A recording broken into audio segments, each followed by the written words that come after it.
father of the disclosure movement, Dr. Stephen Greer. I was a witness, as many of you know, in the Disclosure Project in almost exactly on the anniversary today, May 9th, 2001. And so I would not be here if it wasn't for Stephen Greer. Are you there, Steve? I am. Thank you. Welcome to the show. We are so lucky today to get your update on what's going on and what can we do about it from that disclosure project and way before, since you and I have been working on this for a long time. And I just want to thank you right now for getting me involved in this. But really only did I do this because I heard so many conspiracy theories, myths, legends, disinformation, so much distraction. We've all been discredited for working on this issue if we're truth tellers.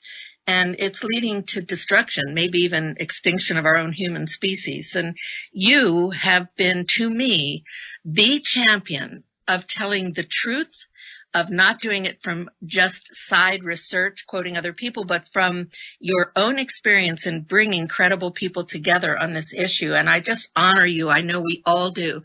We've already heard from people from all over the world who are listening to this show live and also archived later. So thank you so much for being with us. And Steve, I'm not even sure where to begin. I know you have so many projects going on. And I think it would help, too, for you to help define some of the terms, that basic terms, because some of the people listening in are new. They're advisors to decision makers in the corporate government military complex, and they are international as well. So thank you for coming on.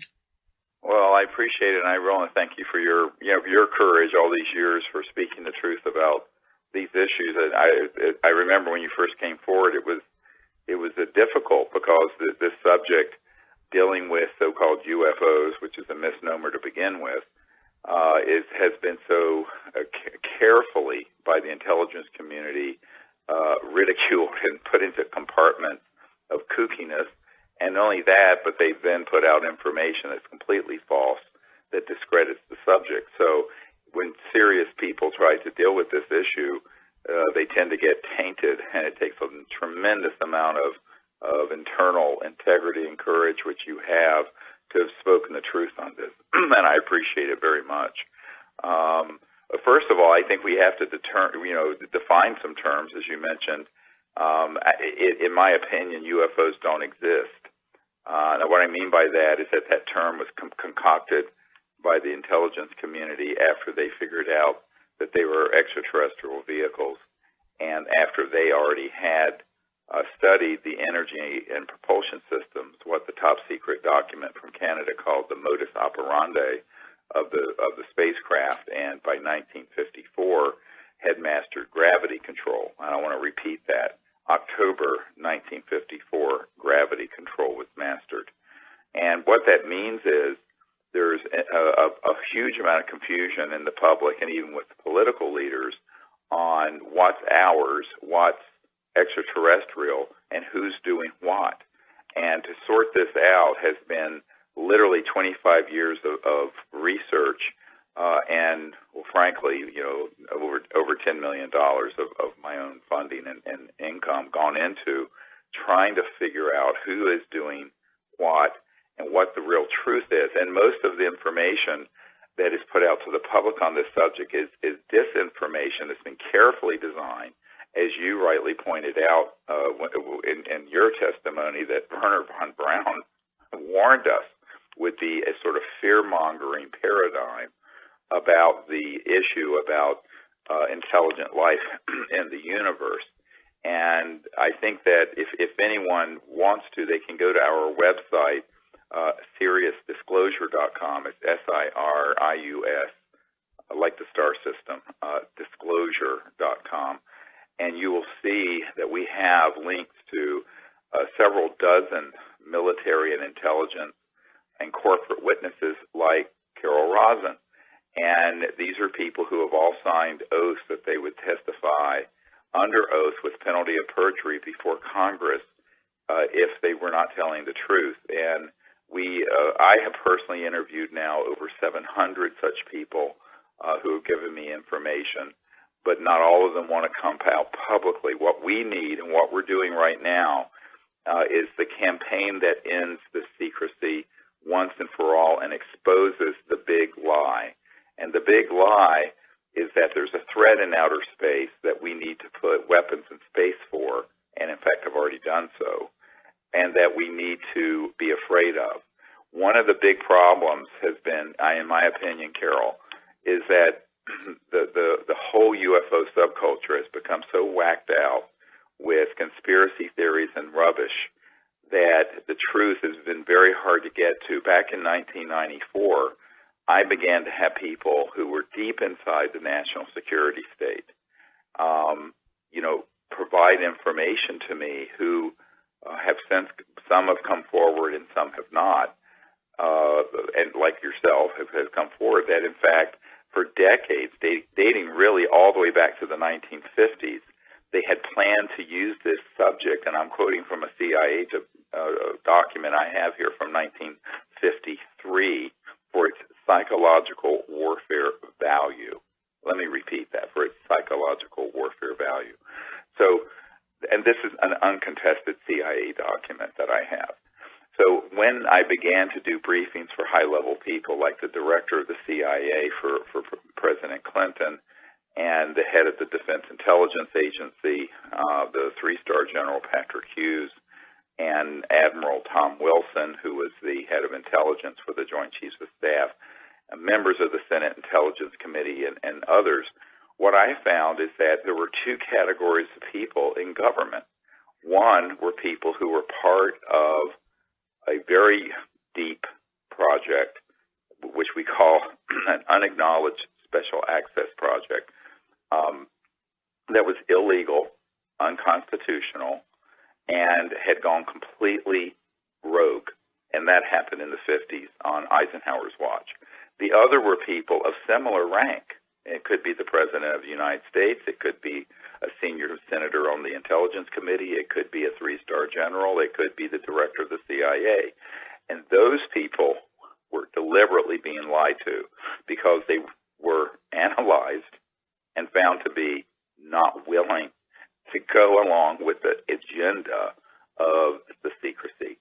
And the agenda is to withhold from the public the truth that these visitors are here, and number two, that if they are here, to start putting out false information through the UFO subculture of abductions and mutilations that they are a threat to us, so that they could finally spring something I think is now being fast-tracked, which is why I'm on your show, and that is a cosmic false flag operation. And they have also withheld this information because the technologies behind how these objects move would completely give us free energy for the Earth, eliminate all poverty in a generation, clean up the Earth's environment in a very rapid manner, including the ability to reverse all toxic, radioactive, and chemical waste. These technologies we have, and the taxpayers of the United States have spent upwards of $8 trillion that have been confiscated into these unacknowledged special access projects. So a USAP, or Unacknowledged Special Access Project, let me explain how it works, because that's the title of a new movie we're working on, and we need everyone listening to go to SeriousDisclosure.com, and even if you give $1 or $5, the price of a latte, and help us do the research and do this expose, we are doing a full-length feature film and also a book at the same time, and we're planning to do a global concert event. We're looking to have 1 billion people look at this when we launch it early next year, that exposes the truth behind these USAPs, not only what they're hiding, but also what they're doing to deceive the public, and more importantly, to bring out the technologies that would give us an entirely new civilization on Earth. So the title of the movie is Unacknowledged, and it comes from the first word of what a USAP is, an Unacknowledged Special Access Project. And let me just explain how this works. So this is something that the average person, in fact, many people in government don't even understand it. It works this way, particularly in Congress and in the White House when they first get in. I'm sure after some time they realize that they've been had. but initially they don't. And actually right now we're reaching out to both presidential campaigns to bring them up to speed on this. But an unacknowledged special access project, as you know, Carol, is one that is not supervised by the legitimate overseers of the democracy or of any government, whether it be in the United States, Canada, the United Kingdom, Australia, or for that matter, Russia. These are projects that are deep black, and the men and women I know who have been in these USAPs describe it as follows. The people in that compartmented top secret operation report to only the person in charge of that operation. And even if the general or the admiral in charge of the Joint Chiefs of Staff or the Secretary of Defense were to ask them about them, they are simply to turn to them and say no such project exists. Now, I have people on my team who have been in these projects. This is not a conspiracy theory. We have upwards of $100 to $200 billion at least every year going into these super secret, unacknowledged special access projects.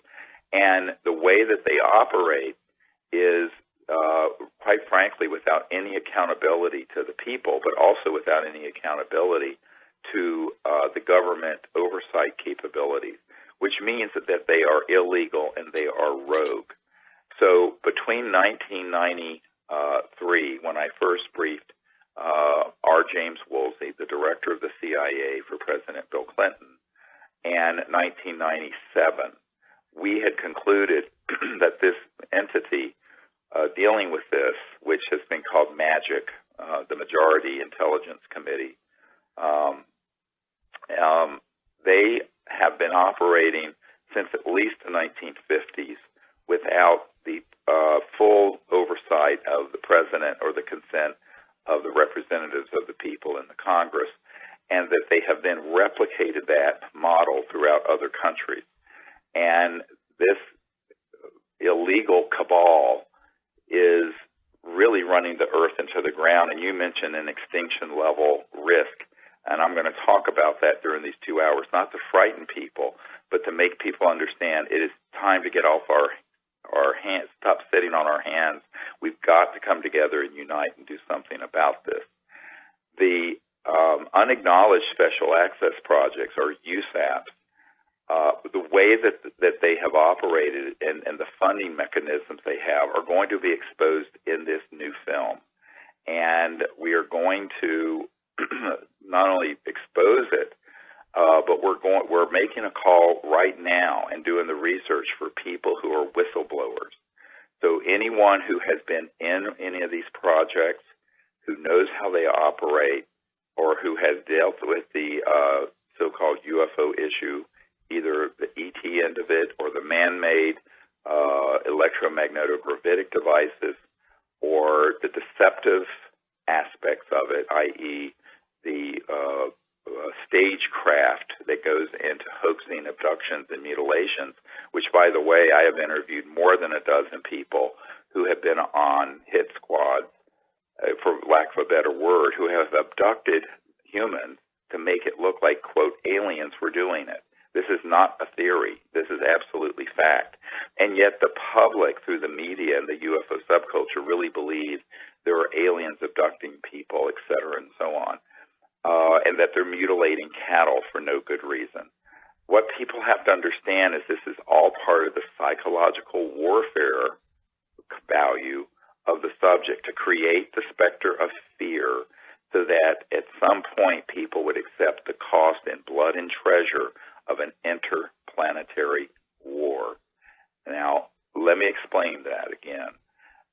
General Douglas MacArthur, in his last address to Congress, said World War III will be interplanetary. These lunatic psychopaths who are in these super secret projects, and make no mistake about it, they are absolute psychopaths. Those folks would love to see us have a situation that they will hoax that would make 9/11 look like a picnic day. And the movie Independence Day is just sort of a script that's being put out to sort of give people a sense of it. In fact, the new trailer for the new Independence Day actually has an Army recruiting part of a logo on it, and it almost looks like a recruiting video for the U.S. Army. And they're using the official seal of the U.S. Army. It's almost unbelievable. You should look at this new trailer if you haven't seen it for this movie Independence Day. So the script is, the narrative that they started creating in the 50s, now this is when I was born in 1955, was to create a long-term plan where we go from the Cold War to global terrorism, which you said in your testimony, Carol, if you remember, before 9/11, we did the National Press Club event, which had hundreds of millions of people around the world who saw it, for the Disclosure Project on May 9th, 2001, and then on September 11th, 2001, we had 9/11. And this has all been manipulated by people who want to keep the fire burning and the funds flowing into these psychopathic, hungry, warmongering sectors that have really gone rogue, and they need to be exposed and stopped before it's too late. Well, I'm so grateful because I had tried for years to get the message out that Wernher von Braun, who was my mentor, vice president of Fairchild Industries when I was a corporate manager, had shared with me when he died in 1977, that statement that I gave in the Disclosure Project, which people can see with all the testimonies that Stephen put together on disclosureproject.org. All of those testimonies are there on YouTube as well. I couldn't get it out. It was blocked. I was allowed to talk about it, seems, at different conferences because I had credentials from being a corporate manager of an aerospace company, space and missile defense consultant, and so on, to different organizations, industries, even to the Space Command intelligence community. I've addressed those people and the Senate and House, but mostly about the fact that there is an alternative game plan that we can play, which you also go into. I know we will later. What is it that we can do instead of escalating this war game into space and this mentality? And as von Braun would say, the technology that you talk about is an extension of the mind. What are our choices? So with you putting all of this together, this is incredible for people to hear now that none of the ETs are hostile. I know we have gotten ridiculed for saying that. Could you go in a little bit more about that?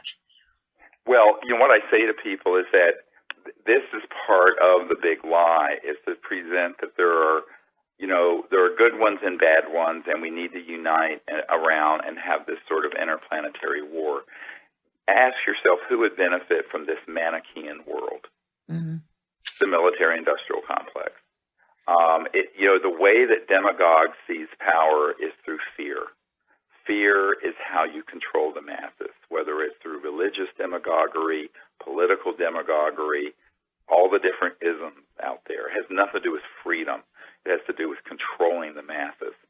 So the ultimate way that you would control a planet would be if you had these sort of global aspirations for a militaristic planet, which they do, is to have a threat bigger than a few thousand, terrorists running around in the Middle East.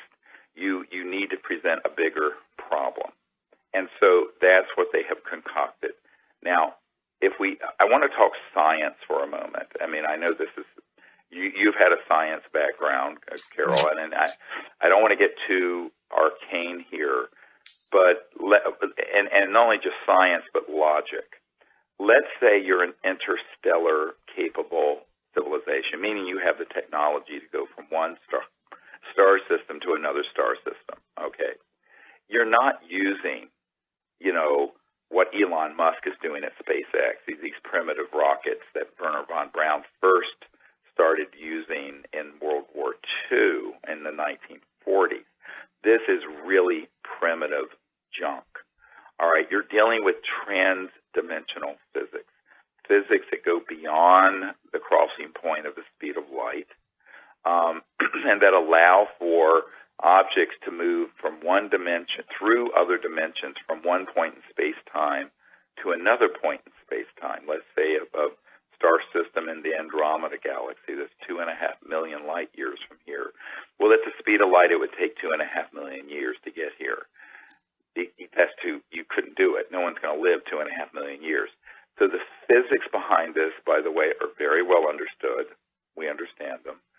And have been studied at Lockheed Martin Skunk Works and my uncle's old company, Northrop Grumman, and other places for 70 years. Now, since World War II. Now, if you were to have this type of technological capability, the idea that as the lunatic fringe in the UFO subculture would present, that you would be there for 290 million years, warring alien races fighting over the planet Earth, something right out of a science fiction book or some religious cult. Frankly, it doesn't pass the laugh test for anyone who has a scintilla of scientific knowledge. How in the world would any kind of conflict go on for more than a fraction of a second if you have technologies that enable you to go beyond the speed of light, beyond the speed of electrons and atoms? We're talking something much more powerful than a hydrogen bomb. Your level of technology, your level of understanding space and time and matter transcends the atomic level and the nuclear level, for goodness sake. So anyone who had a hostile, violent orientation, well, look, about the time we detonated the first atomic bomb at White Sands and the first hydrogen bomb at Bikini Atoll in early 1950s, it would have all been over. It would have been point, set, match, done. So the technologies that an interstellar civilization possesses, if they were put towards violent warfare, would result in the complete elimination of an entire planet instantly. I'm not talking about a city, an entire planet. So the idea that there is some sort of a Star Wars shooting war between planetary systems out there, look, it sells great movies. It sells great science fiction. It makes for great religious cult sort of belief systems in some cults. It has no basis in science, in fact, and no evidence for it. And yet, that's what's being sold to the public. And I think that one of the problems is that no one with a scientific background is talking about what I'm discussing right now, is what would the weapon systems look like of a, quote, hostile interstellar civilization? Well, my friends, let me tell you, I said this to a colonel at Wright-Patterson Air Force Base where the Roswell remains were sent. In fact, he was in that division. And he brought this issue up. I said, sir, with all due respect, Colonel Canola, given the galactically stupid things we have been doing, shooting at these objects using scalar Tesla-like electromagnetic weapons to knock them out of the sky. That's what happened at Roswell, by the way, and at other places. If they were hostile, it would have been over, point, set, match, done 60 years ago, 70 years ago. So I think that people love to have someone to hate. And so we have to look at what are the roots of this atavistic proclivity, this tendency to go back to this primitive of us versus them that has gotten us to this point, not only with fellow humans, but also now where we're trying to extrapolate that into space with life forms that are concerned about the Earth. I think it has to do with the fact that as primates, we're 98% identical to chimpanzees and gorillas. There is this tendency to be afraid of otherness and then to organize into troops and to engage in warfare, which actually chimps do. So there's this aspect of humanity that has to be transcended through higher spiritual consciousness, in my opinion, and spiritual development and rational thought. So we don't always have the default position, it's different, let's kill it. It's different, let's hate it. Whether it's gay people, whether it's black people, whether it's women, whether it's this religion or this ism or that ism, the problem with humans is that we have the default position that the otherness is something we need to hate and we need to fight and organize ultimately into organized murder around, which primates do, which is called warfare. Now, we're past the point, I think we're 100 years past the point where we needed to have large-scale war on this planet. We shouldn't have had World War I and World War II. We certainly don't want World War III, and we certainly don't want an interplanetary conflict. Now, the only way we're going to avert that is a genuine spiritual awakening, but also an expose of the manipulative people who want to put information out there that is false, disinformation, and that is designed to hit all the hot buttons of fear that result in people hating someone who is other, different than them. And this is something that, as an emergency and trauma doctor, I would see people come in over the most trivial things where the guns and knives would come out because of some small conflict. Well, those were tragedies, and I would help save their lives, and many times I did. However, now when we're talking with nuclear weapons, and beyond that, in the classified USAP world, scalar weapons that are longitudinal, scalar weapons that go at multiples of the speed of light, which we can get into if you like. Those systems were developed by humans way back in the 30s, 40s, and 50s also, and began to be experimented with. Those weapons can't be allowed to go into space any further or be used in open warfare. But they have been used. This is the whole point. There has been years where they've already been used to target these extraterrestrial vehicles. That's how we have managed to down so many of them. And I have worked with many people who have been in these covert programs where they have targeted extraterrestrial vehicles and been able to hit them and bring them down. Now, it doesn't happen every day, but when it does happen, it's a terrible tragedy. And in my briefing to General Patrick Hughes, who is the head of the Defense Intelligence Agency, which, by the way, is almost as big as the CIA. It's the in-house military intelligence and analyst group within the Pentagon. The man who is the director of that, he tried to get to the bottom of what was going on with these USAPs, and he was basically brushed off. So I was brought in to provide the briefing with one of my military advisors and someone who had worked with Eisenhower in the White House, who was an elderly lawyer at this time. And at this meeting, what was interesting is that he said, before I got into this command, I couldn't have believed any of this is true. He says, and now that I'm sitting in this chair, I know it's true, that there is a group of people who have this kind of knowledge and technology who are running amok. He says, but I don't have access to them, even though I'm the director of the Defense Intelligence Agency. And the same thing was said to me by the head of the CIA, and the same thing was said to me by the man who is the head of intelligence for the Joint Chiefs of Staff, J2, Admiral Tom Wilson. So at a certain point, you begin to realize that this problem has to be corrected by the people. How are we going to fix it? We need to have mass defection from inside these illegal covert programs. Now, I've been consulting with Danny Sheehan, who's a constitutional attorney, and a number of other experts in constitutional law, as well as some military advisors.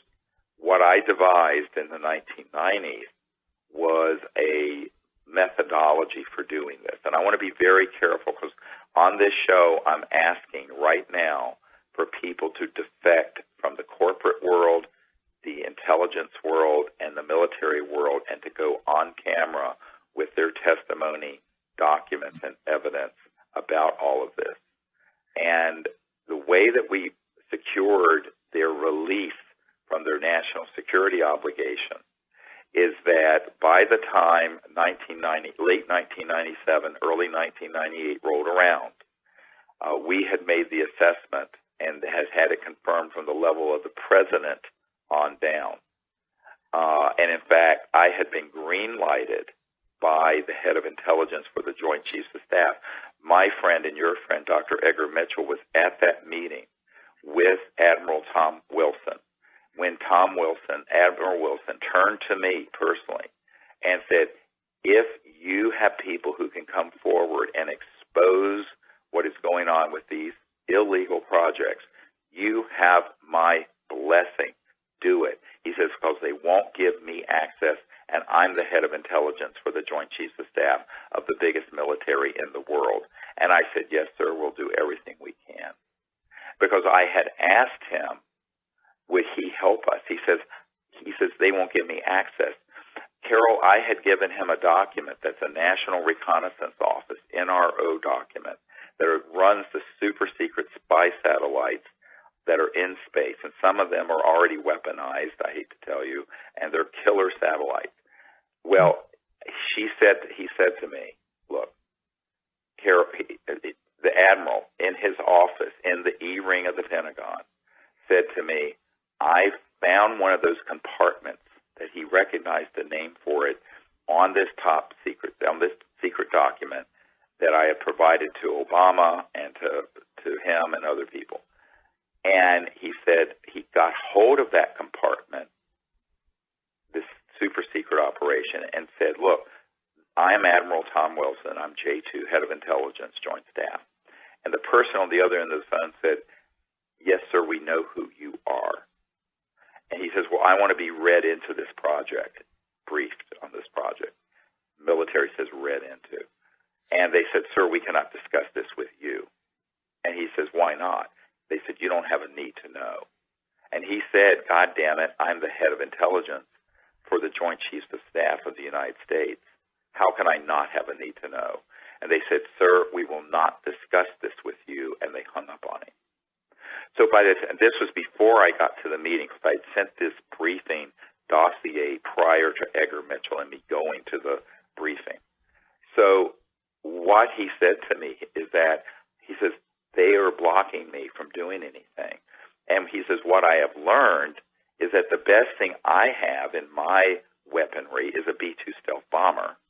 And these guys have things that can go to the speed of light and beyond that have already been developed in the Lockheed Martin Skunk Works and that can do circles around my B-2 stealth bomber. That's how he put it to me. And Edgar Mitchell was a witness to this, as were several other people.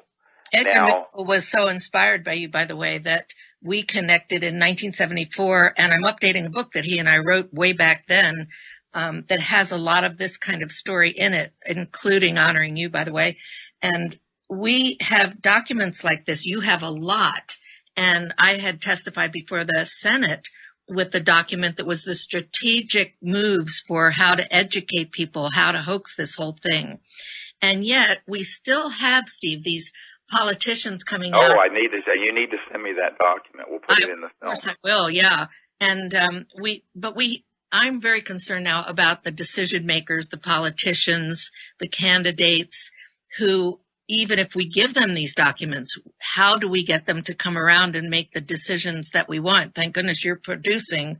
I want you to make sure we get in more hints and we do it in both hours. What to do about it? Well, there's so much people can do. I'm trying to give people the background so they understand what we're doing.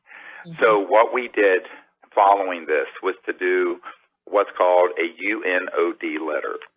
Now, everyone listening needs to write this down and tell all their contacts who've ever been in the military or intelligence or corporate world about this. It's called a UNOD letter. It stands for Unless Otherwise Directed. And I did a letter, and this was going to be in the film. It went to the heads of every agency in the United States government that said the following. And by the way unless otherwise directed letter works in military circles is that if someone writes to their commander or to an agency with an unless otherwise directed letter, it says, unless otherwise directed, this is my assessment, this is what I'm going to do, unless I am otherwise directed. In other words, there's no overt act that needs to be taken after that. Mm-hmm. But you have to prove they received it. So what we we did, we sent it return receipt requested and by couriers that where it was signed. And in this unless otherwise directed letter, we stated the following, that we have done briefings for all of these top people in the United States government and similar people in the United Kingdom. These people have been lied to and denied access from the president on down to this type of intelligence and compartmented operation. That is illegal and unconstitutional. Therefore, a priori, all those projects are running illegally and outside the law and cannot use the law, including the National Security Act, to enforce the secrecy of anything they are doing or any personnel, human intelligence, materiel, documents. Those are all fair game for disclosure because the projects themselves are illegal.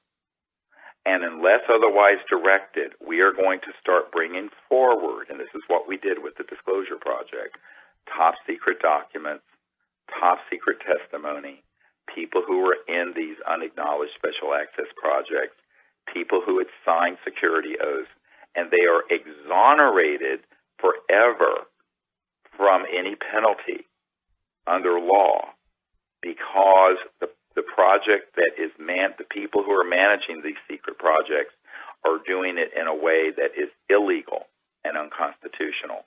Do you know from late 1997 and early 1990, I gave them a 60-day period to respond. From that time until now, no one orally or verbally or in writing has gotten back to me and said, you are wrong. No one. And in fact, I've gotten more and more confirmation that we are right.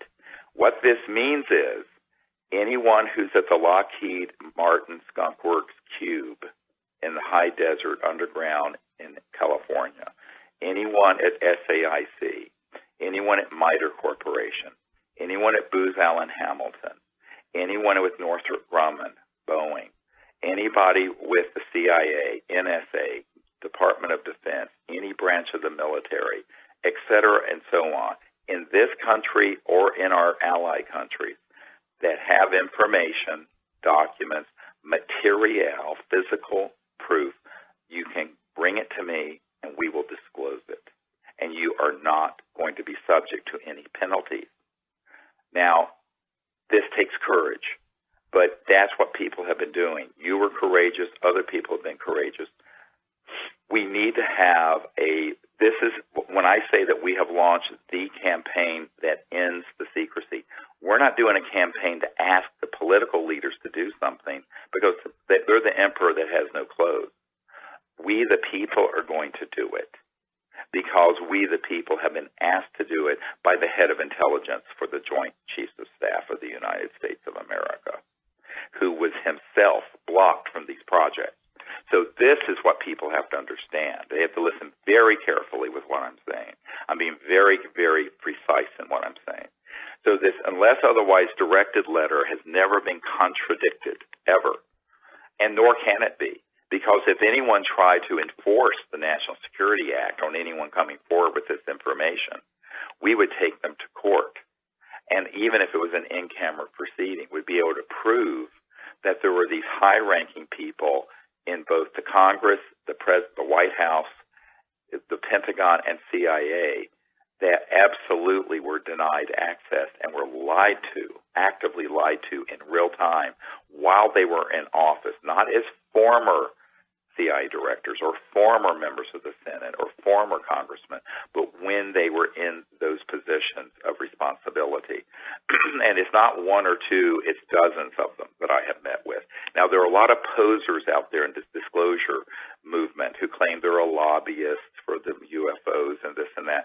Those are people who've never met with anyone in actual power. We have. Okay, I want to be really clear about that. This is the real deal here. And this is not a fantasy. It's serious stuff. And I say this with absolute authority, that these unacknowledged special access projects are criminal enterprises. They are, in fact, Danny Sheehan and I concluded, they're the biggest racketeering influence corrupt organization on earth, RICO. And if we wanted to, we can do a civilian invocation of the RICO laws and go after them. But it would be a very expensive legal battle.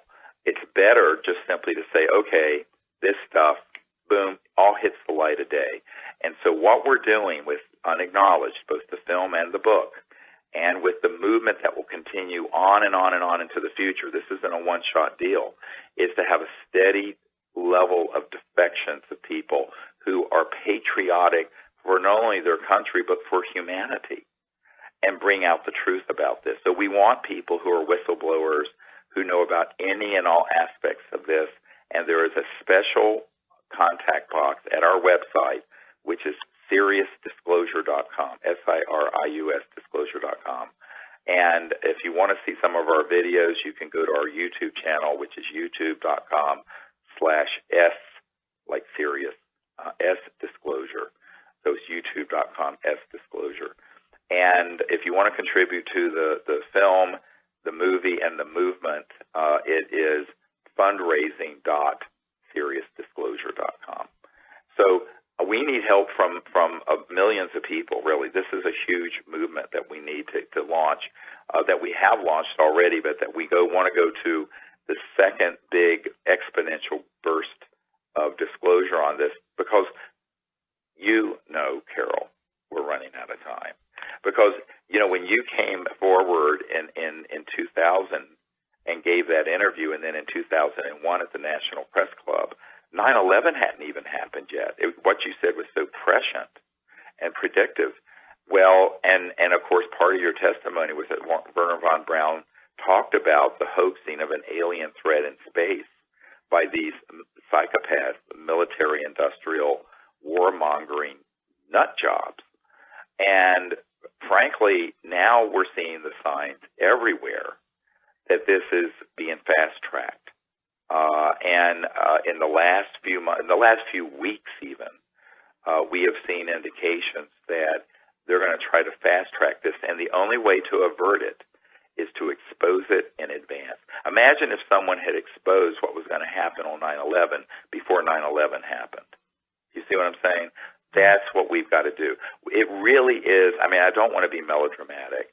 It is the fate of the world here. I'm one of those people out here who I've been written up, introduced as an optimistic, idealistic realist, but I think if people knew how pessimistic and depressed I've been lately, I know that this is something people relate to, because I'm getting hundreds of letters from people that say things like that. And what I hear from what you're doing is it's not just giving us hope. I don't even want to hear the hope thing anymore. What I want to hear is what you're doing. What are the facts, not the fiction that people present as facts? And what are the real facts that lead us to a new vision? I've been working on getting a treaty signed with a wonderful group of people, the former Minister of Defense of Canada, whom you know very well, one of our witnesses, the Honorable Paul Hellyer, who's also done the show, as have Abe Krieger, who was 37 years Boeing executive. He actually put together the U.S.-Soviet part of the International Space Station, worked on the lunar orbiter. We have some great people, including, of course, Edgar Mitchell and you, and people that have come up with different elements to this treaty. Will Miller, who's one of our advisors too, also contributed to making sure that we're grounded, but not in an earthbound way, bound, capital Bound way, but with a cosmic higher frequency of consciousness applied to whatever we put out now. And if people want to read that treaty, by the way, it's on peaceinspace.com. And we also, you have books I want to mention that people can get that have a lot of the background, including a lot of the testimonies. Disclosure, your book that is the disclosure book, Extraterrestrial Contact, The Evidence and Implications, Hidden Truth, Forbidden Knowledge. These are great background books. There's another one by Susan Babcock that covers a lot of this, called For the Children.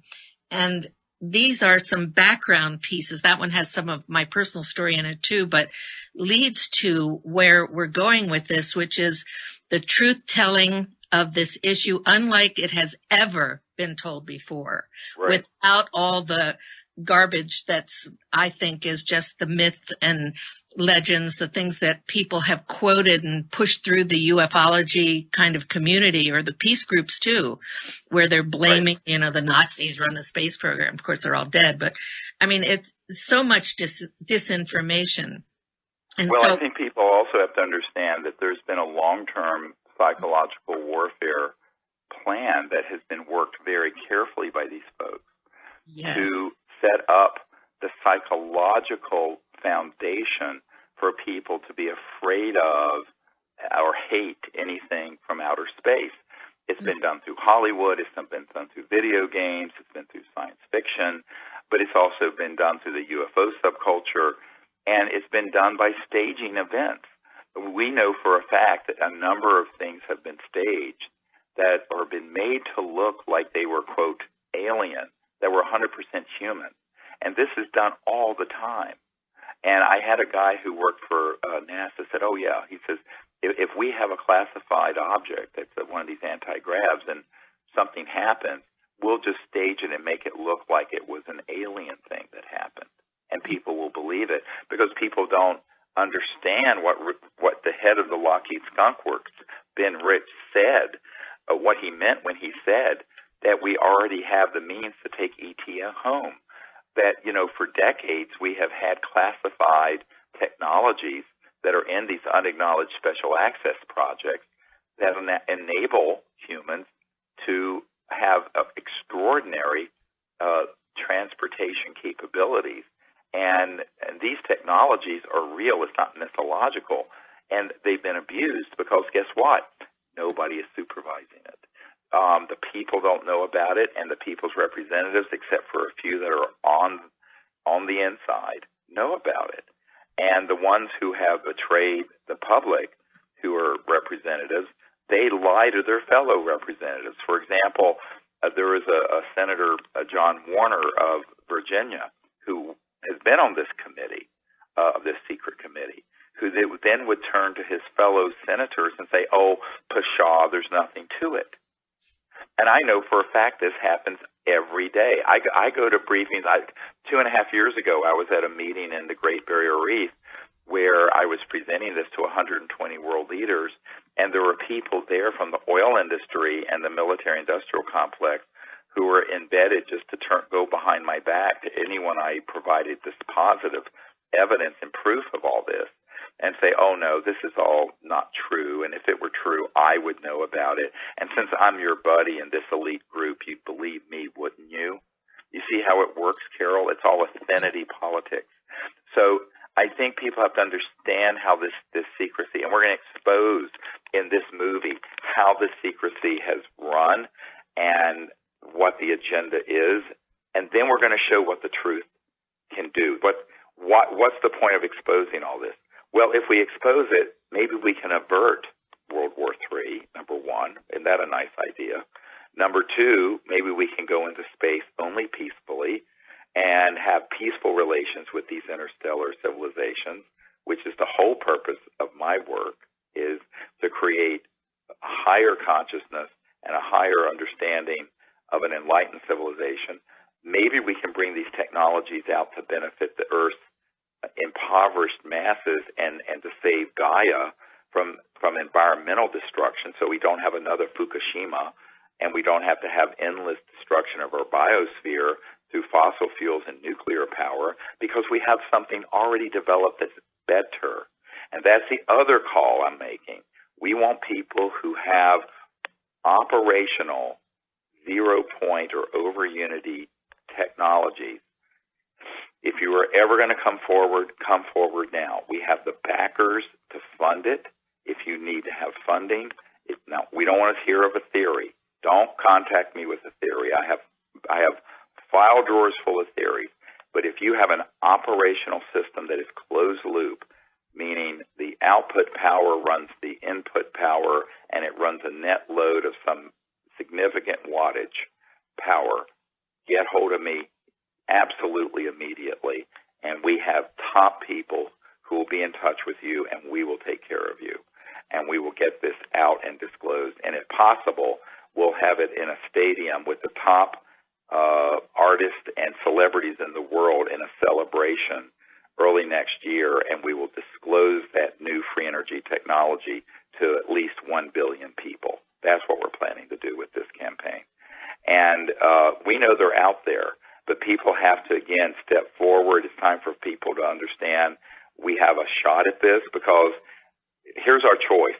The choice is endless war and destruction on Earth, or we start a new civilization with a new consciousness that is based on the universality of our being conscious beings, and that we live together in peace and we transcend all these conflicts, and we bring out these long withheld sciences and technologies that would give us the means to live on the Earth without it being destroyed environmentally, and that we live with our neighbors in space peacefully, and we ban and keep all weapons and all systems out of space, and develop what I called for several years ago, a Council on Interplanetary Relations of enlightened people who work on relationships with these interstellar civilizations so that they can only be peaceful.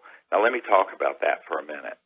That is so important because, I have no doubt there are civilizations out there who, while not overtly hostile, if they were overtly hostile, we would have been done, but who are very unhappy with the stupid things that these covert programs have done on behalf of humanity. Now, we haven't consented, but still it's humans doing it. So we have some relationships to repair. We have to ameliorate as much as we can this sort of damage of 70 years of this cat and mouse game that's been going on Earth and in space, dealing with the ET issue. And I think we need wise people on a council who will do this, Carol. And we need people who are going to understand what the stakes are, who won't give way to just blind hysteria and fear. So that's what I think we have to do all of this in the coming year or so in order to have a course correction for our civilization. The reason that I'm doing this American Freedom Radio show, Stephen, is to bring you on, because this is the update that all of us have been needing and looking for, and we have much more to do. By the way, the next hour, we're also going to cover this urgent timing. It is so critical. We're going to talk about some of the things that are going on, like the ballistic missile defense shield that just got activated in Europe. Imagine how we're antagonizing these enemies. Oh, my goodness. And we'll talk more about relations, solutions. I know people want to hear more about what you mean by a spiritual awakening that has to happen, because we have some candidates and politicians, decision makers out there that don't sound too spiritually awake to me. And it's kind of unnerving, because these are people that are going to be making some decisions for us, or how, in fact, do we get into positions where we do it. And, of course, coming through what you're bringing out, the operational technologies that are, Von Braun would say, is just an extension of the mind. And, of course, these beings that are coming from other places and other dimensions, other universes, are not coming here with fossil fuels. I mean, for goodness sake. So right, exactly. I mean, we're talking about technologies that are pulling energy from the fabric of space-time and zero-point field or quantum vacuum. These have been developed, and it's so exciting because think of the beautiful world we can have and could have had 100 years ago. And we're going to get into all of this and more, so stay tuned. We're going to take just a few minutes break right now, about 4 minutes, Stephen. We'll be right back with you. Awesome. Great. All right. Thank you. Stay tuned, everybody.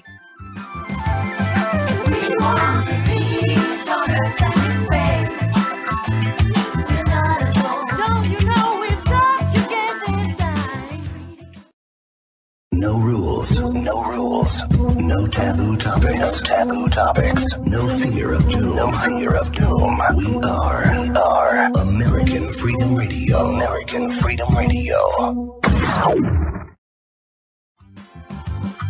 We want the peace on earth and in space. We're not alone.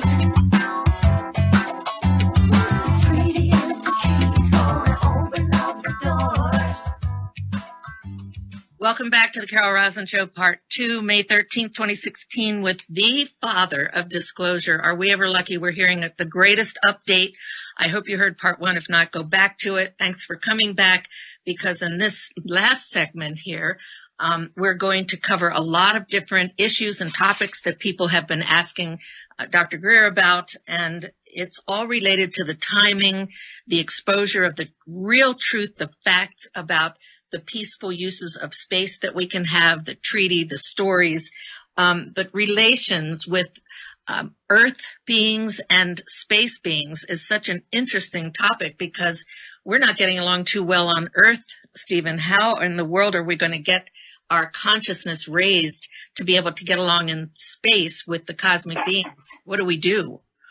Well, I think this is the central issue, is that we have 100 years where we have been deliberately miseducated on so many issues, and demagogues always find a way to divide people into camps of warring camps.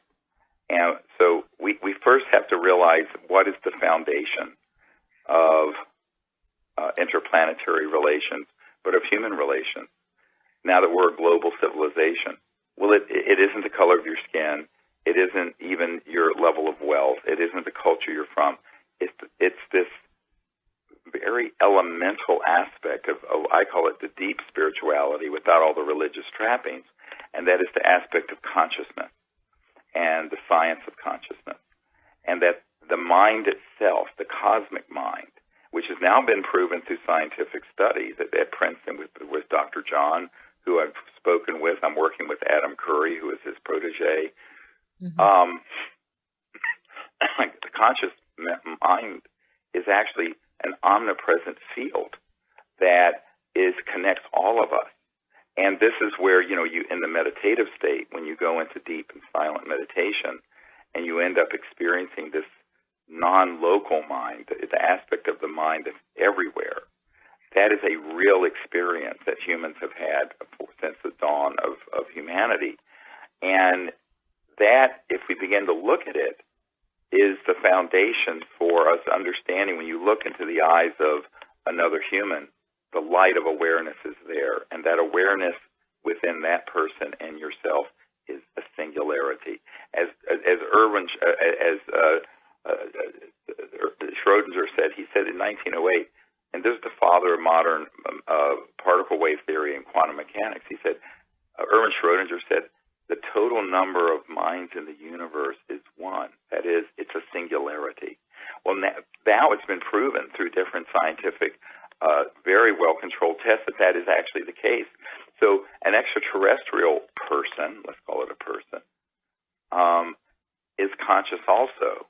So the foundation for our relationship with that ET would be the same as it would be with someone from the Congo who may be living in a mud hut.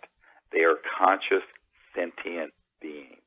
And when I first started off on this journey, I started this as the Center for the Study of Extraterrestrial Intelligence, and started the CE5 initiative, which is when humans willingly make open contact with these civilizations. And we have done this thousands of times. I just returned from Arizona in the wilderness, where we had amazing contact experiences with these civilizations. I was training about 25 people. And what I tell people is that the foundation for that ability is already within every single human being. So this is the spiritual way. If people understand the singularity of the light of consciousness, and so you can look at an infinite amount of diversity, which is beautiful, but instead of fighting over the diversity, find this point of commonality. What is the common link? And the common link is that we're all conscious and sentient. And when you begin to think about that, but also have meditative experiences in it, this is the heart of compassion the Buddha talked about, where we are all one. We are each other. We are all one being. And that is the dawning of compassion. So this sort of spiritual awareness is going to have to be the foundation. It can't just be an intellectualization and political effort. So we're going to have our intellectual and political efforts guided by a higher spiritual awareness that has also now been scientifically verified, and that is that the conscious mind is this infinite field, and it actually is a single field of consciousness shining and refracting within every individual person.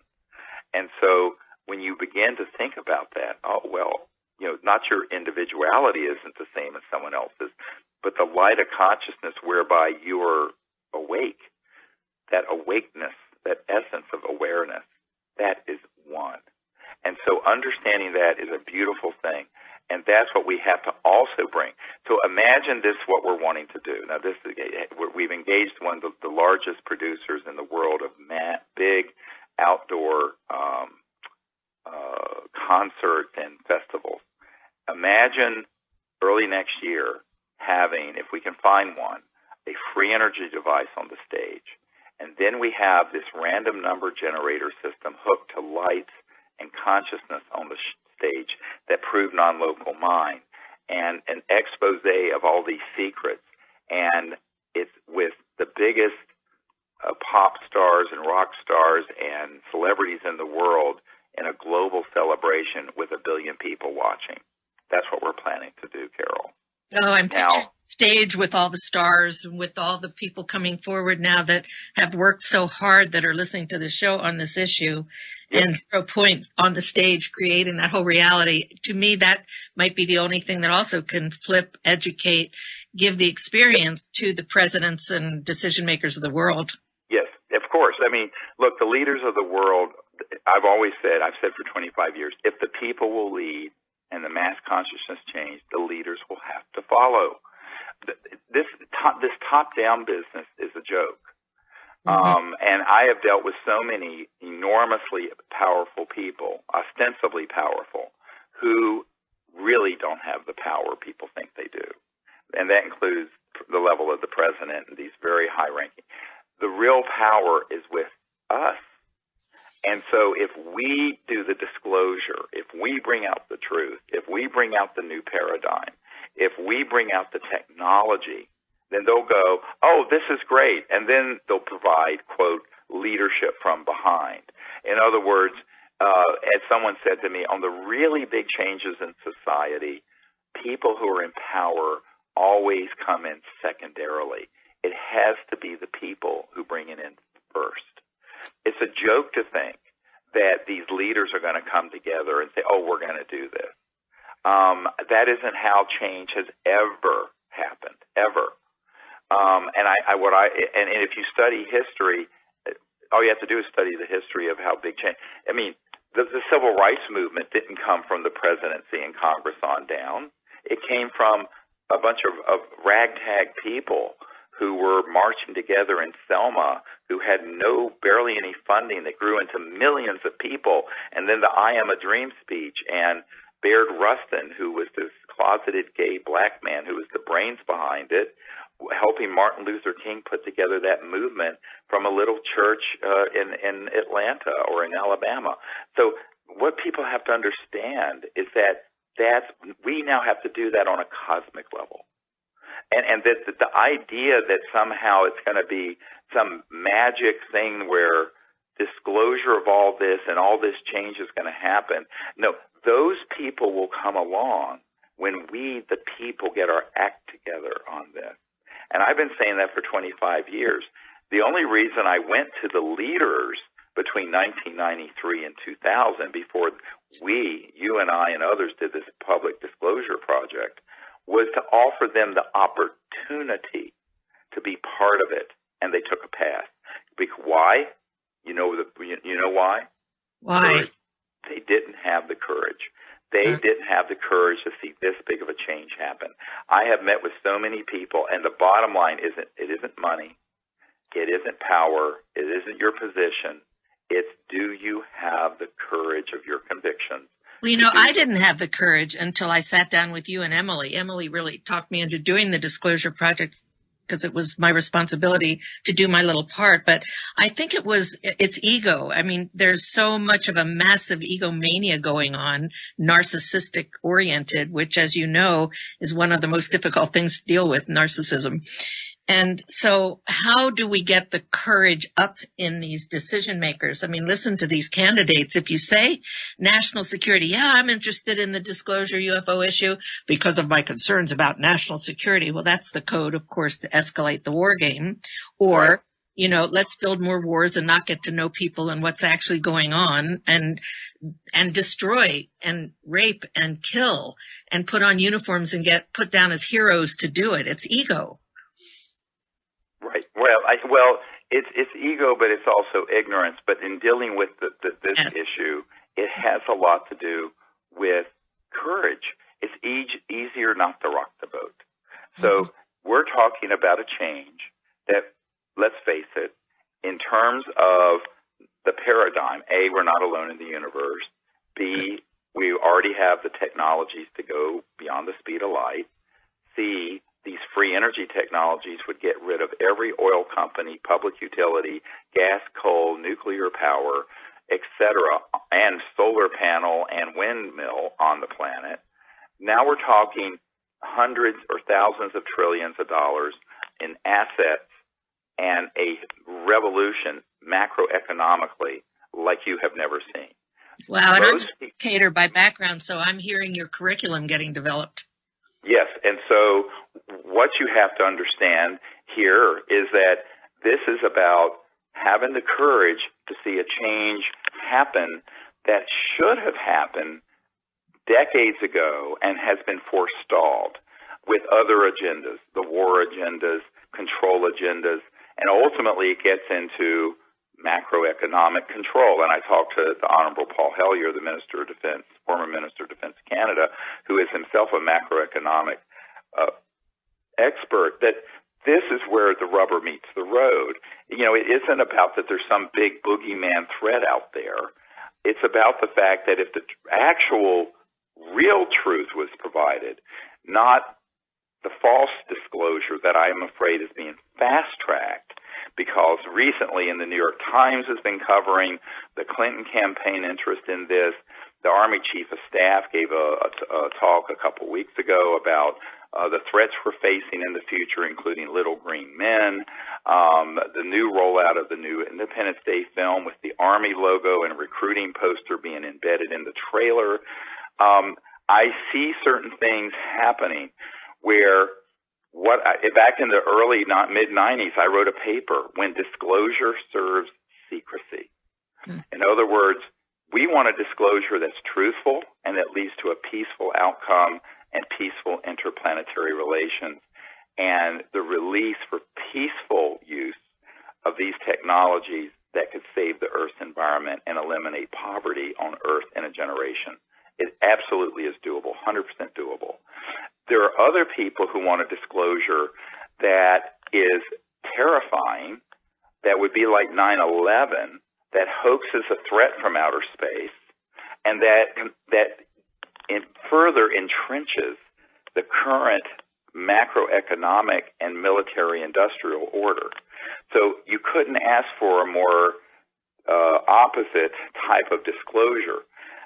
I'm concerned about this because they've also found, witting or unwitting mouthpieces, even in the pop culture world. You have a man who followed my work and who I spent time educating on this, who is the lead singer for Blink-182, Tom DeLonge, recently on a radio show saying basically that the aliens have caused all the problems on Earth and that we need to fight them. And he's getting this information from people inside the Pentagon who are sending him out as a mouthpiece, providing this absolutely false and disinformation to the young people to try to get them afraid of the ETs and to get their support as recruits in this next war. So I think we're going to have to be very frank. I mean, and it was horrifying for me to see Tom DeLonge go off in that direction. But the point I'm making is we need to have wiser and calmer heads begin to prevail. We need to have a disclosure that is about the truth and not about things that just add kerosene to the fire. And this is going to not be done by the entrenched interest in Washington or Moscow or anywhere else. I'm skeptical in the extreme that this is going to happen except through a mass movement of the people. And by doing what we're doing with this campaign, a full-length, and by the way, we've come to an agreement with a major distributor for the film, so it'll be digitally pushed out in a way that's, Sirius, which went to #1 on Netflix, the first film we did a couple years ago. This is going to be 1,000 times bigger. And this is going to have all this information in it. And then we're planning to have a book that will be a New York Times bestseller book, we hope, that will be along with the book, the film. And that will then also be kicked off, both those, with this global celebration and concert event. And I'm hoping at that event we can actually feature an operational either LENR or zero-point energy device, low-energy nuclear reaction, the cold fusion, or free energy device. We're in search of one. Again, if anyone knows of someone who has one that is operational and not theoretical. And that's this country or any country, by the way. Any country in the world. We have a team now that's been stood up in the last 2 or 3 months that can fund, acquire, and open source. What we're planning to do is get the technology, acquire it, and provide it for free. There will be no patents and no intellectual property holdbacks, and it will be massively released to the public. These are concrete proposals and policies that if any of you are writing up policies or advising decision makers or candidates, please include them, because these are positions that are not being taken yet, that really what Stephen's describing are the opposite of the emerging threats that we're hearing about. I mean, you may have heard just even today, it was in the paper, ballistic missile defense shield that the U.S. has now activated in Europe. And Russian President Vladimir Putin, who reintroduced the treaty that calls for the peaceful uses of space. Again, you can read that on peaceandspace.com. This president of Russia has now changed the position because they have to retaliate. This is just part of that old game plan. And what Stephen's talking about is a whole new paradigm that includes the free energy, the most advanced space age technologies, and the courageously spoken concept that we are not alone. And this is how we're going to heal ourselves and our environment from the toxins, pollutants, methane, radiation, all of that. This talk that you're giving right now should really go viral. I hope people will hear it, because there is no threat out there. This is all manufactured. And those of us who are trying to tell this truth are being discredited, and we need help. So please contact Stephen and make sure that we all participate in this and put our input and ideas into it. Well, yes, and the thing is that the people who are the demagogues, who are in the intelligence community, they know how easy it is to manipulate people towards hate rather than love, or towards fear rather than open conscious acceptance. And it's manipulative. And I mean, look, we had 9/11 happen. What do? We go invade Iraq, that had nothing to do with it, and spend $2 trillion, create tremendous instability in that part of the world, and now there's ISIS. So but that's done deliberately. In other words, these sorts of things are done deliberately with very well thought through advanced planning by these monstrous interests that have at their core a need to grow militarism and war, because it is one of the biggest industries on the planet. If you take oil and war making, those are the two biggest industries on the planet. So these are all need to go the way of the dinosaur. But in order for those sort of enormously powerful interests to be transformed, it isn't going to be, I seriously doubt it's going to be done by some sort of high-level meeting with world leaders. It's going to that'll happen when the people get on board a disclosure process that is the campaign that ends it, when the people who are inside these projects defect and begin to defect en masse, and which now we have proven legally they can do so with impunity, without any risk legally to them. And there's no risk to them personally if they do it correctly altogether, which is why they need to contact me personally as soon as possible if that they are a legitimate first-hand witness to these operations, programs, what have you. And we also need people who are going to defect from the counterintelligence and psychological warfare programs. I have interviewed personally a number of people who have been on abduction and mutilation squads posing as aliens. This is true, sounds science fiction, because of its ability to seed panic and fear in the public about ETs. Now, when I first heard of this, I thought this has got to be a science fiction story. And then I met one person and another person and another person. The problem is I've had a hard time getting them to come out publicly because this is the heart of the secrecy. If they can put out enough disinformation and stage enough events, and people say, when did the false flag event start? Well, when will it start? I said, it started in the 50s and 60s. And they said, what do you mean? I said, the mass amount of information that's out there on the UFO and ET issue have been people reporting events that have been designed, and they were designed in the 50s, to use man-made craft that look like UFO, creatures that look like aliens that are stagecraft and man-made, and to engage in these criminal attacks on people. And people say, oh, you don't think abductions have happened? I say, oh, I know they have, but they're not being done by who you think they are. And people are stunned when they hear this. I said, look, before I ever got on the scene in the 1980s, Martin Cannon wrote a whole thing called The Controllers, talking about the military involvement with abductions. And Dr. John Altshuler, a fellow medical doctor in Denver, was the supreme, he was by far the best researcher on all the animal mutilations. And he told me, he says, we concluded that using high-tech classified systems, it was humans doing these mutilations, making it look like aliens, so that people like Linda Moon Howard write books like The Alien Harvest to scare the hell out of people that now the aliens are coming to carve you up into pieces of meat. It's all a hoax. Hoax, hoax, hoax. And what you have to realize is that the technologies to hoax it were developed by the 50s. By 1954, all of those technologies had been developed to stagecraft this. Now, I'll tell you something scarier.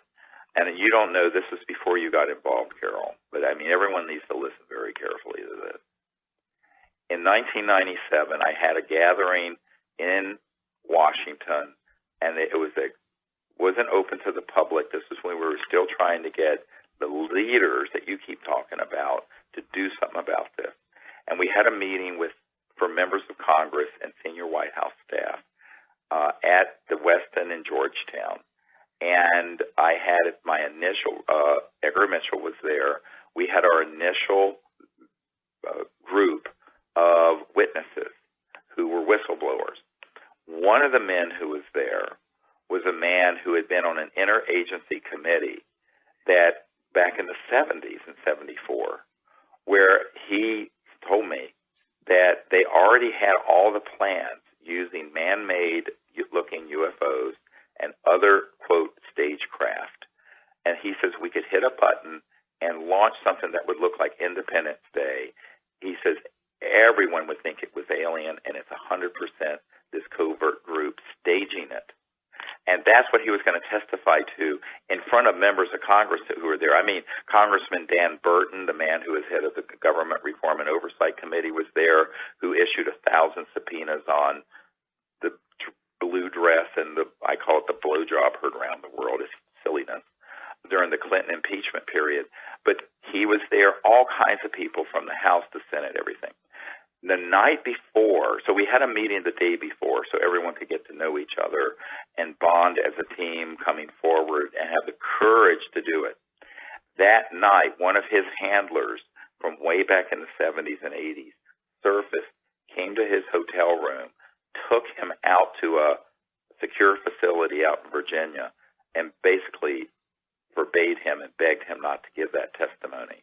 So we don't have that testimony, but he told us before he was abducted and taken out of the hotel that this is what, and he says, my understanding is that that capability was fully operational not only in 1974 when I was on the Interagency Committee, but well before then. So we're sitting ducks here. At any time they can hit a button, launch a bunch of things that would look, quote, alien, and they were 100% staged by humans, making it look like a threat from outer space. That capability exists. It's got to be exposed. People who are on the inside who know of those capabilities need to come forward and speak the truth, because otherwise we're talking like the Gulf of Tonkin in the Vietnam War, where we exaggerated and staged the attack on our warships so that President Johnson and the Congress would greatly expand the Vietnam War into that disaster, or a situation like 9/11, but something much worse. So I'm putting out a call. It is urgent that people who know of this, even historically have been involved back in the 60s, 70s, 80s, 90s, whenever, come forward. We need you to step forward. It is time to defang the monster, because here's what it is. I liken it to the Wizard of Oz phenomenon. You know, if you've ever seen the movie The Wizard of Oz, and there's this old crudmudgeon behind the curtain, and you pull the curtain back, and it's this old crudmudgeon pulling all these levers and scaring the hell out of Dorothy and all the animals. Well, guess what? This is the same thing. You got these crudmudgeons back there who are hell-bent on maintaining global domination and control, pulling all these levers, scaring the hell out of the people. But the problem is they really can scare the people and the people's leaders. Remember, the nature of these unacknowledged special access projects, they're highly compartmented. Even people at the level of the presidential intelligence don't know all the compartments and what's going on. I have spent 25 years, this is like playing chess in 38 dimensions, trying to get to the bottom of how this has been structured, who knows what, and how it's going to be played out. And I'm sharing with you honestly the assessment we've made. Now what we need to do is have people who will come forward. I mean, it's been wonderful that these men and women have come forward who have told me these things privately, who are very credible.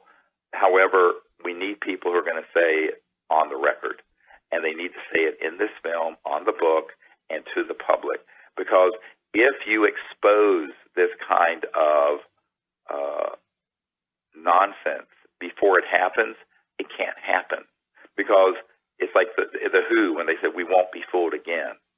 Well, guess what? We have been fooled again and again and again. Well, this one, Carol, you know, and I know from what you were told by Werner von Braun, this is the big one. We can't be fooled by this one. So this is when we've really got to pull out all the stops and move this information out. And when we do, then even the leaders of the world will understand what they're not getting in the presidential daily briefing. If you think the presidential daily briefing has any of this material in it, you're delusional. They don't have access. The presidential level of briefing doesn't reach to these unacknowledged projects. So that's why we named the movie Unacknowledged. I mean, people go, where did this name come from? Well, this is where it came from. This is the most important show, personally, I have ever heard, and your message is what's making it so important. The punchline, the pivotal piece of this information is that it's a hoax, that there is no enemy coming to us from outer space to steal our ovaries and sperms and turn us into gold mining slaves. It's not going to happen. And right. No, it's a total nonsensical idea, but it plays with the public because let's look at this, Carol. Even today, there are tribal wars going on around the world and in the Middle East or in American cities where one gang or group after another is raping and killing one other group. And so it's so easy for people to extrapolate the human experience and do an anthropocentric projection onto these extraterrestrial civilizations. And the intelligence community knows this. They know this is why this document from 1953 talking about the psychological warfare value of the subject. And it was signed by the CIA director at that point. This is why this is so important, is that, and it was referring to the UFO matter and the psychological warfare value it had. I have another document where it's talking about engaging Disney Studios. This is not a controversial CIA document. This is in a box of a huge box of CIA documents I got after I briefed the CIA director. And this document talks about engaging Disney Studios in the 50s to make movies about aliens that would be along these lines, or that were just kooky little green men stuff. And as you know, the OSS that became the CIA used to have Disney do the propaganda films during World War II for the military. So the Hollywood nexus here is very important that people understand. And through this sort of infotainment, entertainment messaging, this has been going on for over 60 years. And this document is going to be in the movie. I have it. I have the document where when Marilyn Monroe was going to blow the whistle on all this, and the big mole hunter and leak stopper at the CIA didn't want her to go public with what she had heard from Jack Kennedy during their affair about the ETs. And it says in the document, the objects from outer space recovered in New Mexico in the 1940s. I'm quoting. It's signed by James Jesus Angleton III. It's a top-secret document. It's 100% authentic. 2 days later, Marilyn Monroe is found dead of an apparent drug overdose. Nonsense. Burl Ives, the actor and singer, was on my board. He said, we all know that Marilyn Monroe wasn't killed, but we know she was murdered, but we never knew why. And when I gave Burl Ives that document, he almost fell out of his chair. That's going to be in this movie. You can't believe in what the archive is we have. And it's all coming out. It's all going to be in this. Wow. I could tell you, people, that Stephen has been attacked, ridiculed, threatened. I have too. Terrible things have happened we don't even need to go into now to us. But I think in my memoirs I want to name names because it's so horrible. But what you're presenting here is that warning, and also a call to, I think, the people listening to this to, again, get this message out there. Imagine if 1 million or 2 people wrote to the 2 presidents of countries that actually initiated the call to preserve the peace in space, to prevent the permanent basing of incredible, yet to be imagined by most, weapons that they're planning on putting up there. And it's imminent. It is imminent. Right. And we and not only that, but there's these unacknowledged projects that are running amok. Yes. That are already doing this stuff. Mm-hmm. So you have 2 tracks here. You have the track that's the conventional government game and geopolitical competition. And then you have the unacknowledged track that actually is transnational, that has been going on for 50, 60 years, that's already doing this stuff, and which is completely out of control. This is the whole point. These unacknowledged special access projects are so out of control, they have become an existential threat to Earth. And it's not the ETs that are a threat, it's this unacknowledged special access project nexus of programs. And they're a threat in 2 ways. First, by trying to provoke ETs into a response by targeting and shooting down their spacecraft, which has happened dozens of times. By number 2, hoaxing a threat when there is none, and then stampeding the world into sort of a panic like 9/11. And then number 3, by withholding the free energy technologies and suppressing them, up to and including, all kinds of intimidation, which is causing us to live in an 1800s paradigm with coal and oil, which should have been retired 70 years ago. And even nuclear power, which is a disaster. If you doubt it, go visit Fukushima or Chernobyl. We don't need these toxic, life-destroying energy forms. We have these other ones, but guess what? That would decentralize the macroeconomic power. And now this gets to the crux of it. Because if we had a peaceful world where people weren't united around a common enemy, every village and home and whatever would be self-sufficient when you had free energy so that you could have heating, air conditioning, power, agriculture, whatever, provided by zero-cost, zero-point energy or LENR systems. So when you have that kind of world, you don't have this big centralized system of gangbangsters and what I call the financial military industrial complex that are sitting atop the power structure. The power literally and literally in terms of energy power and metaphorically in terms of political power then goes to the local level globally. So on the one hand, we'll be very interconnected as we are now communication-wise, but we will begin to be transportation and have free energy and very self-sufficient. So every home, village, what have you, would be a self-sufficient. You wouldn't be tied into super tankers coming out of the Middle East or transmission lines coming out of Con Ed or whatever your utility company is. So, and of course, we're leading to that. Now, what do you say to the people? Sorry to interrupt you, but I know I want to get this in. What do you say to the people who say, well, gee, my job is in coal, my job is in electricity, my job is in this? How do we address this job critical situation of how people are going to be living in the new vision? Well, it's a very important thing. First of all, there has got to be a plan. First, you're going to have a 15-year transition.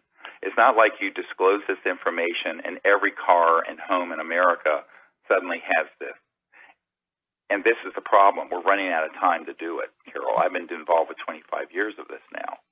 And if you look at the turnover for heavy industries, what I mean by turbines, jet engines, cars, refrigerators, those are on a 15-year cycle, and some are longer, the big industrial 20, 30, 40-year cycle. So this is this is like the Marshall Plan that rebuilt Europe, but 1,000 times bigger, because we're talking about retooling the entire planet with these kinds of technologies. So first of all, it isn't going to happen instantly. Secondly, we barely have enough time to do it if we went full bore and all this came out in the next year.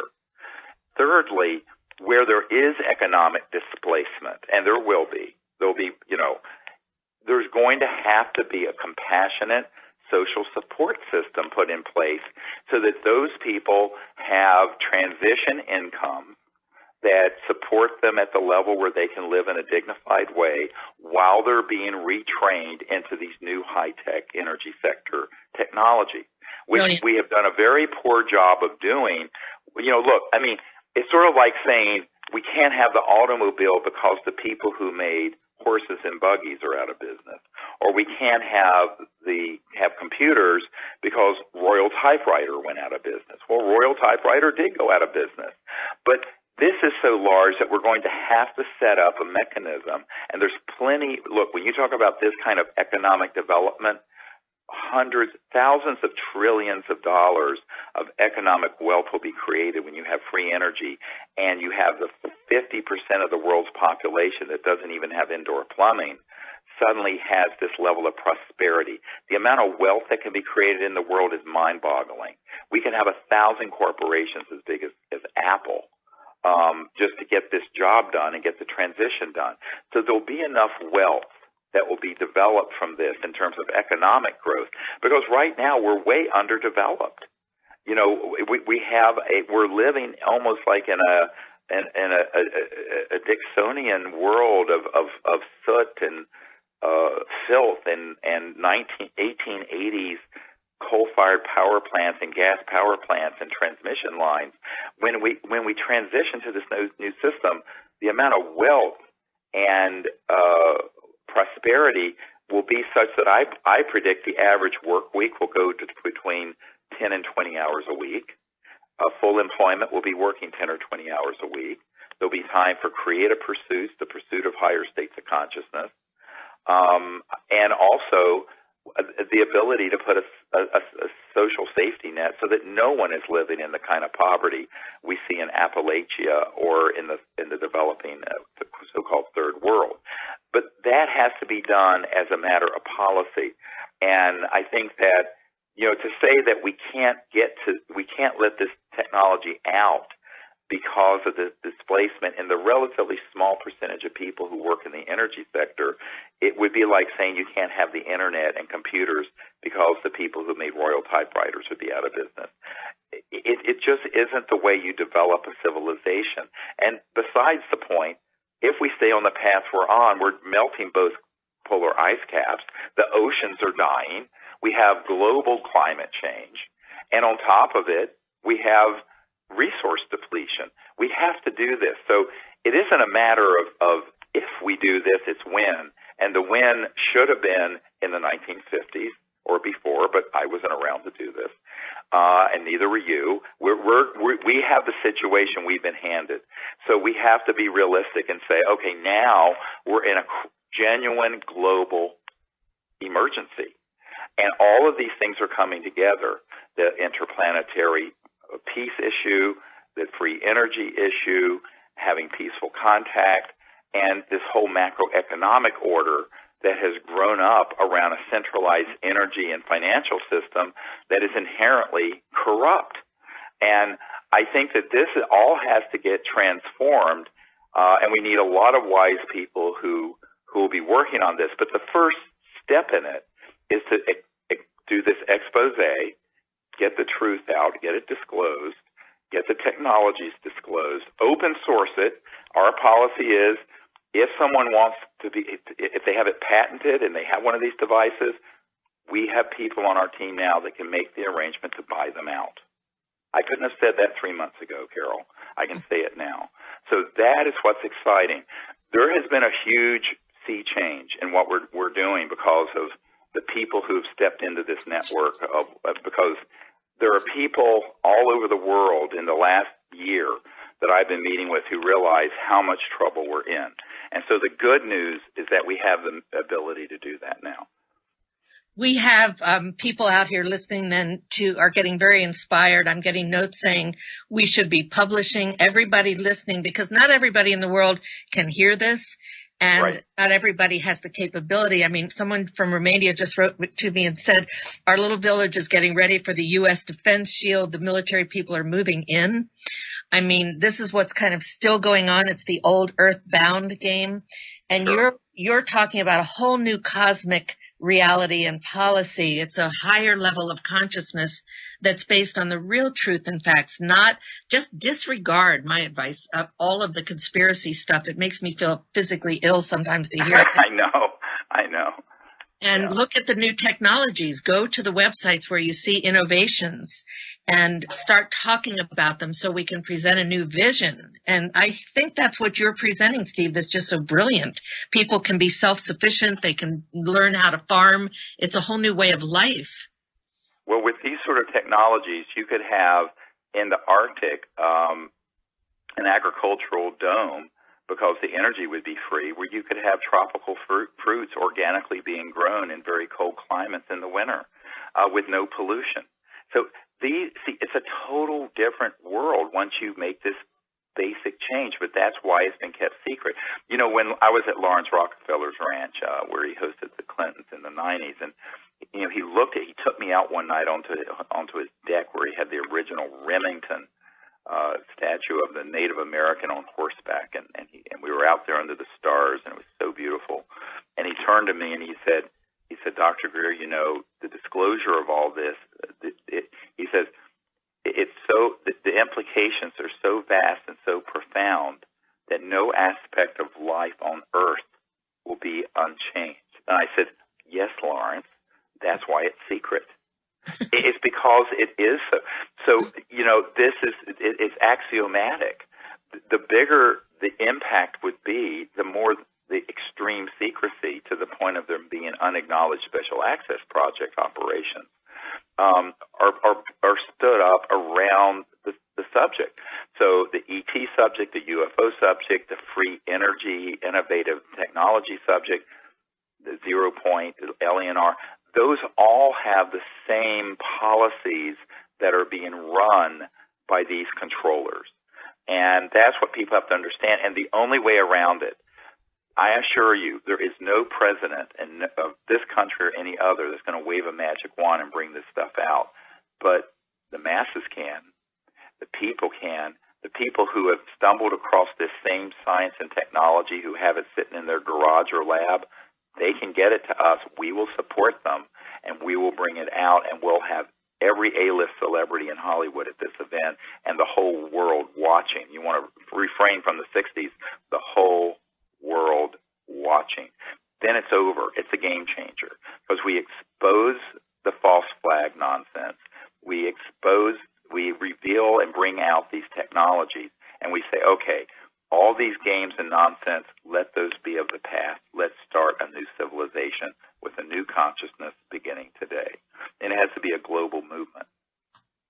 So these are points that when you're putting together your new interviews, your curriculum, your publications, when you're making contact with whomever you want to, that you may be able to influence, who's making a decision in your local community, in this country, around the world, these are points that Stephen's bringing out that I'm hoping everybody will share as widely as you possibly can, because these shields that are going up, the disinformation, the discrediting, is what's prevailing right now. And this is the breakthrough time. We are not going to get another chance in history.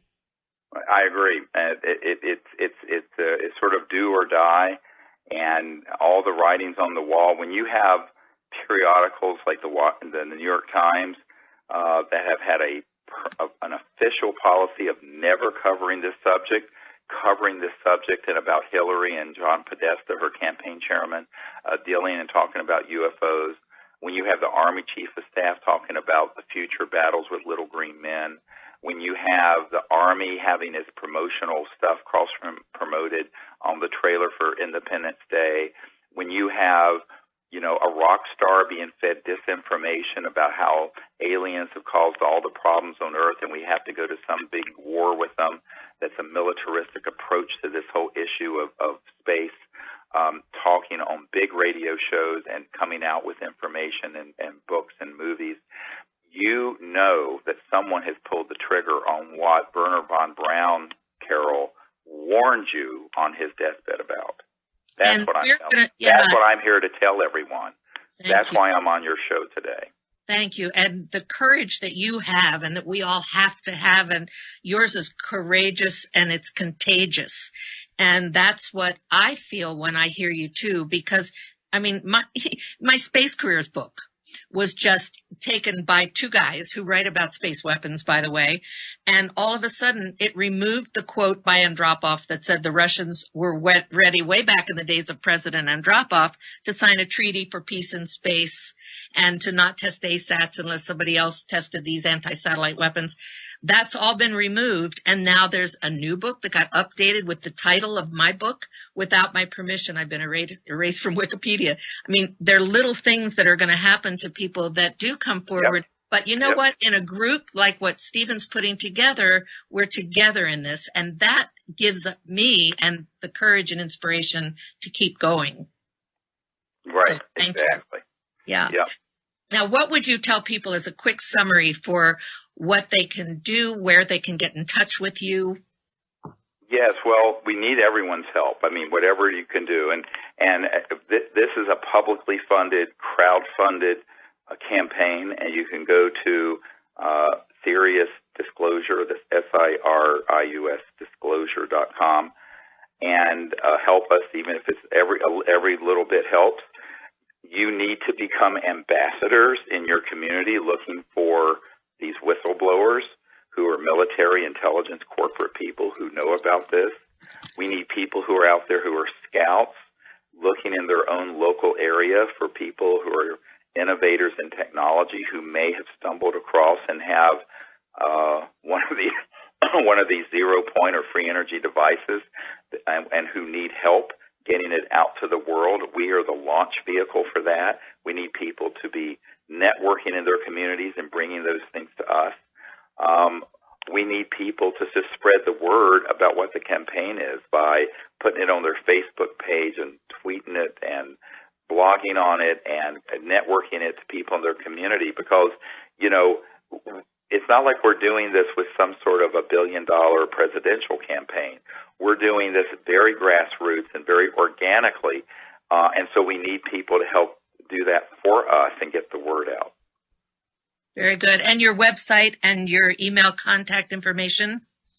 Yeah, SeriousDisclosure.com, and if you go to the website, you'll see on the toolbar under contact all the different categories. If you're a military witness, if you're a media person, whatever it is, or just info, and you can contact us through that website.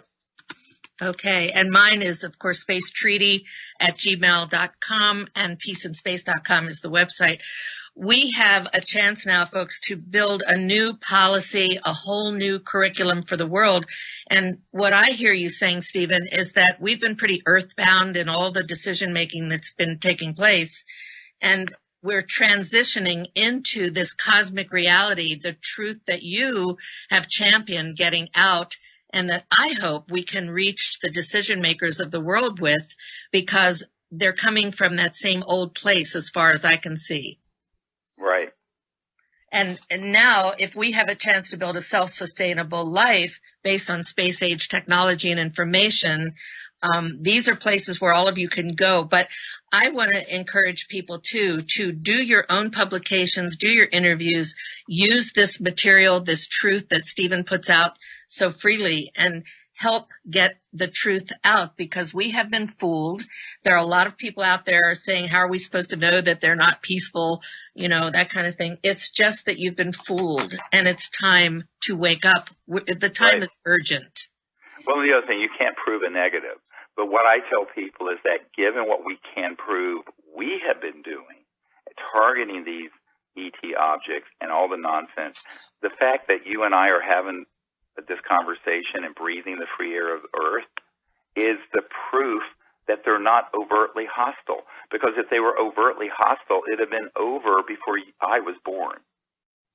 So, you have to think of what the technological capabilities are of an interstellar civilization. And then secondly, even if you believe in the paradigm of, most ET civilizations could be good, there may be a few rogue ones, the solution isn't going to be weapons in space and warfare. The solution is going to be the CE5 initiative, this diplomatic initiative I started in 1990 to make peaceful contact, have rapprochement, and develop our commonality and have a peaceful, ongoing relationship.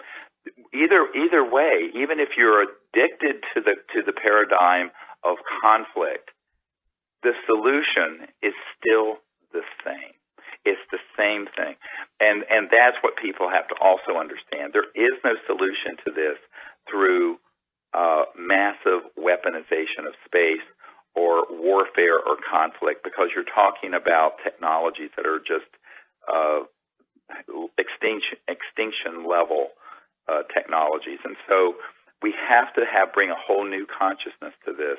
And as Einstein said, no solution, no problem has been solved by the level of consciousness that created it. So we have to bring this whole new thinking into it. So even if you have that as your belief system for some reason, the solution that can lead to a survivable outcome and a good future for humanity is exactly what we're recommending. Stephen, thank you so much for being on American Freedom Radio, which everybody knows is listener-supported network, and they need the donations to keep upgrading the equipment so that we can stay on the air, so please do help. Go to AmericanFreedomRadio.com, because you'll be able to hear this again.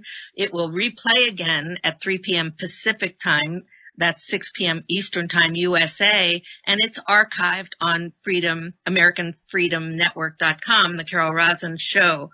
So please donate at that link and go look at the banners. There are other good speakers there, but there's nobody like Dr. Stephen Greer. We are so lucky to have you on the show. Thank you so much for your message about peace on Earth and peace in space, which Stephen is leading the way to. Thank you, Dr. Greer. Thank you. Bye-bye.